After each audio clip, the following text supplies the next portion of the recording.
Sailing. I'm a construction manager for a regional cellular telephone company, and I'd like to talk to you today about building a cellular network.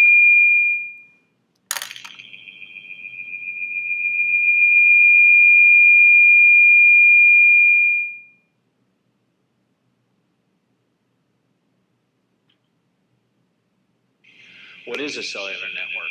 It's a series of towers, antennas, small radio equipment buildings strategically placed throughout a city, transmitting and receiving a cellular signal from your mobile vehicle, allowing you to communicate just about anywhere within the coverage area.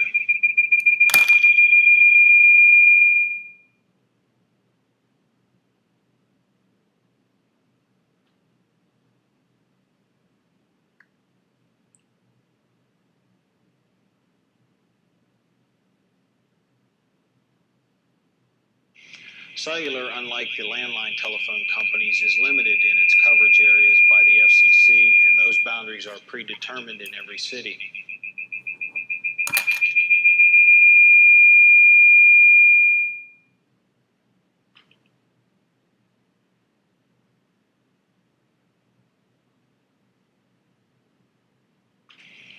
I'd like to give you a generic overview of the concept of cellular so that we can begin on how we build a cellular network.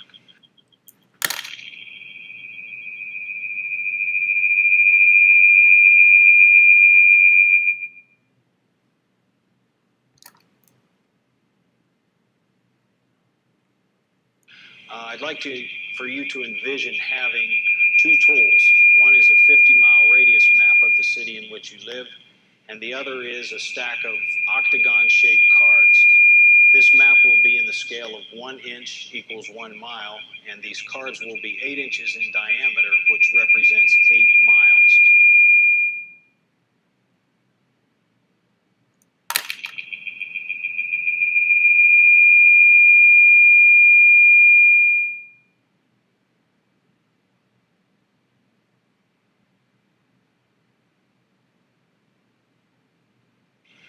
So on the table, you'll place the map, and then in the center of the map, begin placing the octagon-shaped cards until you have completely covered the map.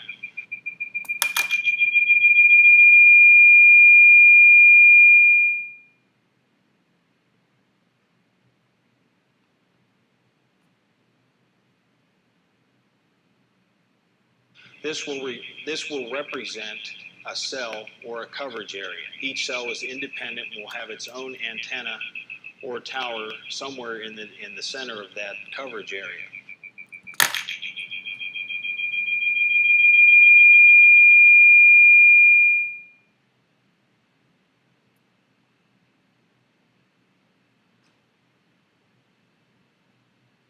Now, the importance of that is that when a phone call is made and a vehicle travels from one coverage area into the next, and the signal gets weaker as it leaves one coverage area, and it gets stronger as it goes to the next coverage area, the signal is automatically transferred without the caller knowing that that has happened.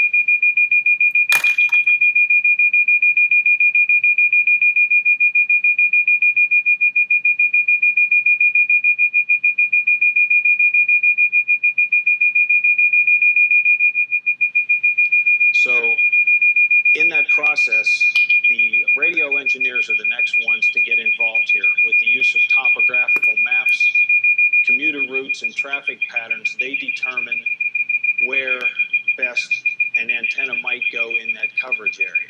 And once they've given these coordinates, we employ real estate consultants who go out into the country and try to find property that best suit those longitude and latitude coordinates.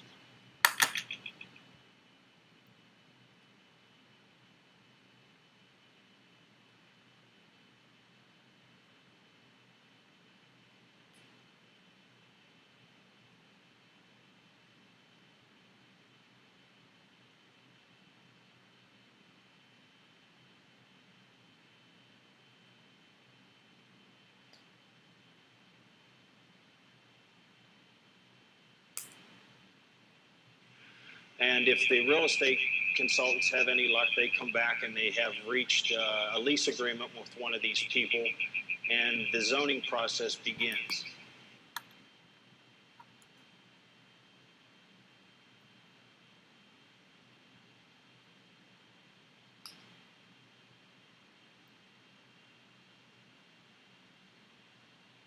At that time, we prepare a survey, we prepare site plans, we prepare engineering drawings, and we take this to the local jurisdiction, county, city, wherever this property may be located.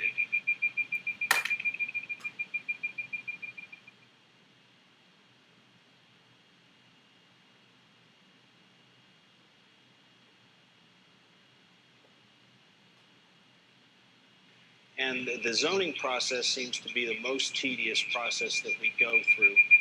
It can take anywhere from 6 weeks to 6 months.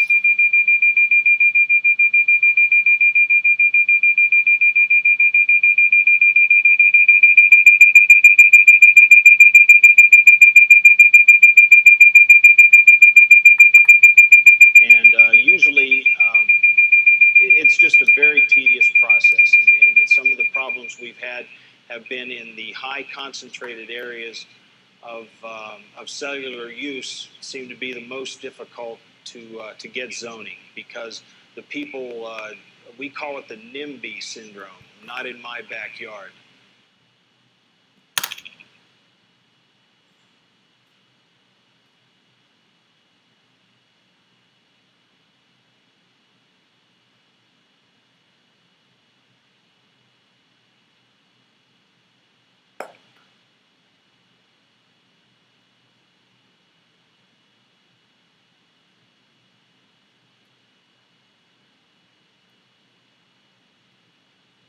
And I can understand. I don't know that I would want an antenna in the back of my yard either. So forth, the zoning process becomes very tedious.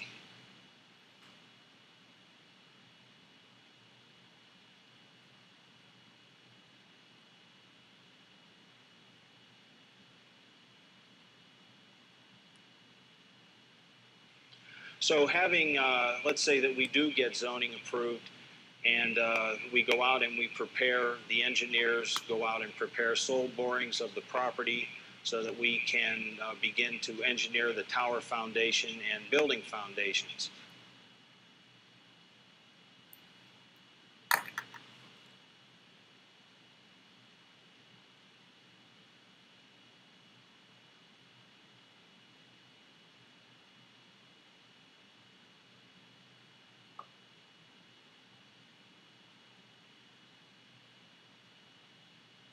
And this process can take anywhere from 1 month to 6 months, depending on the jurisdiction that you're located in.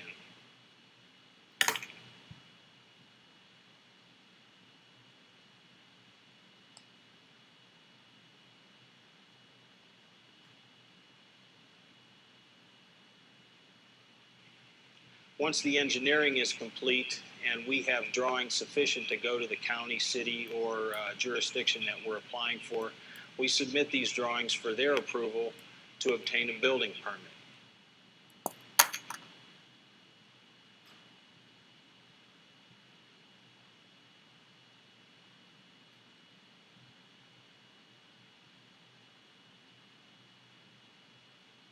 At that time, and this process could take anywhere from 6 hours to 6 weeks, depending upon the nature of the drawings, the type of construction, and the jurisdiction that you're in.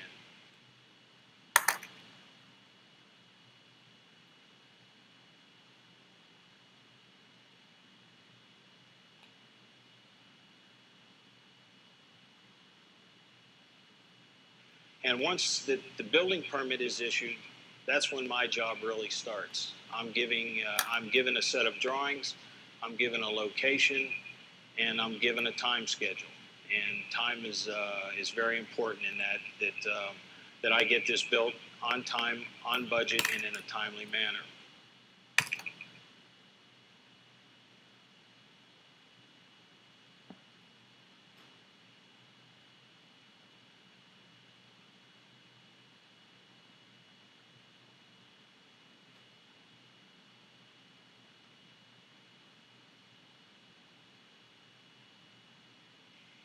So the first thing I do is go out, find the site, and begin to develop the site. If there are trees that have to be removed, the trees are removed. If there's a driveway that has to be put in, we excavate and put the driveway down.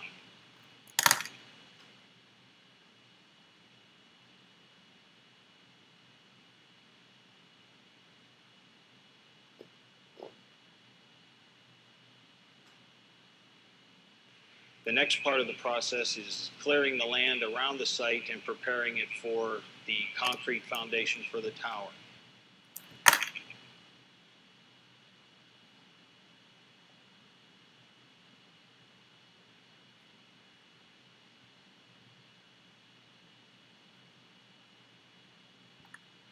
And this can be a very tedious process also, where especially in the Atlantic coastal plain, we have very sandy soils, and the process of drilling 60 and 70 feet into the ground creates quite a mess. And it's an environmental issue also, where the mess that I make cannot go out of the bounds of my leased area.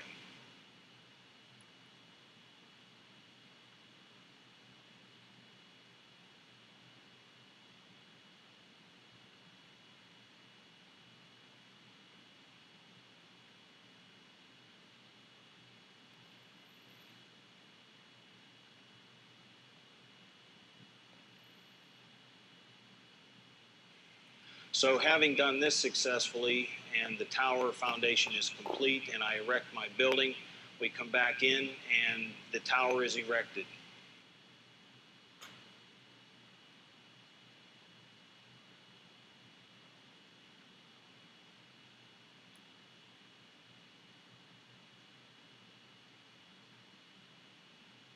And that process usually takes 4 or 5 days, and it's quite a sight. The first time I saw a tower erected, I thought, my goodness gracious, the guys look like ants up there, and it looks very dangerous, but these guys are professionals, and I've been in this business 8 years, and we've never had a serious accident.